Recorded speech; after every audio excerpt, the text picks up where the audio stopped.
अस्सलाम वालेकुम, बिस्मिल्लाहिर्रहमानिर्रहीम। आज हमारे पास टॉपिक है level of organization, class 9th lecture 5 chapter 1 introduction to biology. Level of organization के अंदर आज मैं आपको एक कहानी सुनाना चाह रहा हूँ। आज से हज़ारों करोड़ साल पहले जानदार किस तरह पैदा हुआ। तो साइंस के मुताबिक आज से हज़ारों करोड़ साल पहले चले जाएं तो इस एटमॉस्फेयर के अंदर कोई लिविंग ऑर्गेनिज्म नहीं था। तो क्या था? सबसे पहले एटम्स थे।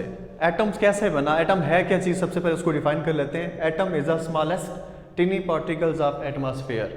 तो एटम बना कैसे? सब एटॉमिक पार्टिकल ने, बहुत सारे सब एटॉमिक पार्टिकल मिलके उन्होंने एक एटम बनाया।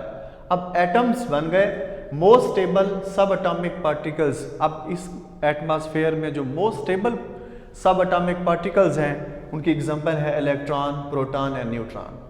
अब जब बहुत सारे एटम मिल गए तो उन्होंने मिलके एक एलिमेंट्स बनाया। एलिमेंट्स बहुत सारे एटम से मिलके बने होते हैं। अब इस एटमॉस्फेयर में, इस कायनात में कितने एलिमेंट्स हैं? 92 एलिमेंट्स हैं, जिनमें से 16 जो हैं वो बायो एलिमेंट्स कहलाते हैं।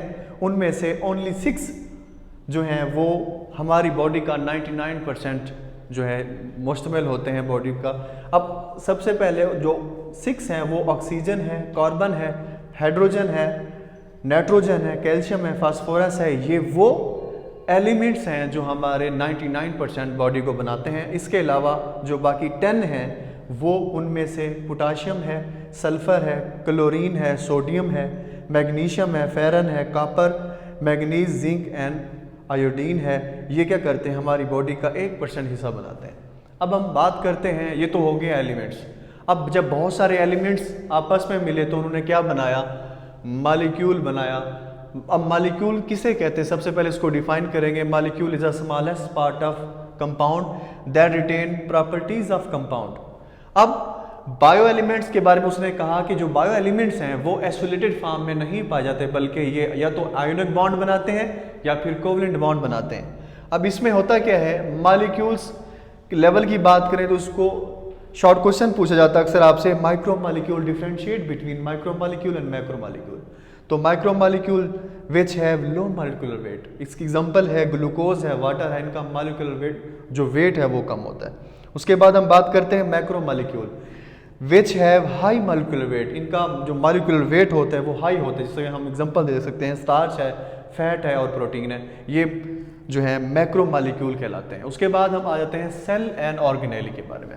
सेल हम जानते हैं structure and functional unit of life. उसके बाद ऑर्गेनेली किसे कहते हैं? Specific structure in a cell which perform specific function for the cell. Cell के अंदर सब सेलुलर स्ट्रक्चर होती हैं जो सेल के लिए स्पेसिफिक फंक्शन परफॉर्म करती हैं। जैसा कि एग्जांपल ले लेते हैं, माइटोकॉन्ड्रिया है। Mitochondria take part in cellular respiration. Mitochondria जो एक ऑर्गेनेली है ये क्या करती है? सेलुलर रेस्पिरेशन में टेक पार्ट करती है और एटीपी को प्रोड्यूस करती है। उसके बाद हम बात करते हैं, एक और एग्जांपल ले लेते हैं, राइबोसोम। ये वो ऑर्गेनेली है जो प्रोटीन सिंथेसिस करती है, प्रोटीन को बनाती है। उसके बाद हम बात करते हैं टिश्यू लेवल के बारे में। जब बहुत सारे सेल आपस में मिलते हैं और एक फंक्शन परफॉर्म करते हैं, that they form tissue. Group of similar cell which perform same function is called tissue. अब एग्जांपल ले लेते हैं 2, एक लेते हैं प्लांट्स की, दूसरा एनिमल्स की। प्लांट्स में अगर हम बात करें टिश्यू की, वो एपिडर्मल टिश्यू है, कंपाउंड टिश्यू है। इसके अलावा अगर हम एनिमल्स की बात करें तो उनमें एपिथेलियल टिश्यू जो है एक एग्जांपल है। उम्मीद है आपको ये लेक्चर समझ आया होगा। इसमें कोई कमी पेशी हो तो आप जावा स्कूल के ऑफिशियल नंबर पर रब्ता कर सकते हैं। Thank you.